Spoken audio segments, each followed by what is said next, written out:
In the US and many other places, it is quite obvious that a housing affordability crisis exists. Furthermore, since housing is a necessity, the social and political implications should be equally obvious. Why is this happening? A bit of a perfect storm involving 1. Plain old supply and demand dynamics, with, for example, red tape like zoning limitations and similar roadblocks restricting supply, whereas demand is still high. 2. Interest rate increases, with a home that used to be on the table in a zero interest rate world being pretty much a fantasy now. 3. Suboptimal worker income increases compared to asset prices for many years, and more recently also consumer goods.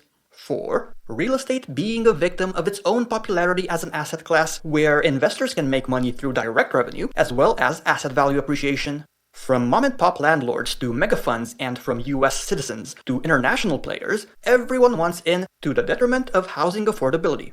5. Positive quality of life related aspects, and these do indeed tend to oftentimes be ignored. For example, the fact that today's properties are a fair bit larger than those bought at much more affordable prices by previous generations.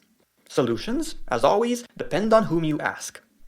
Politically speaking, those on the left advocate for more government intervention through initiatives like social housing, whereas folks on the right are more likely to advocate for a mix between personal choices and growing the economy, thus making the proverbial prosperity pie bigger.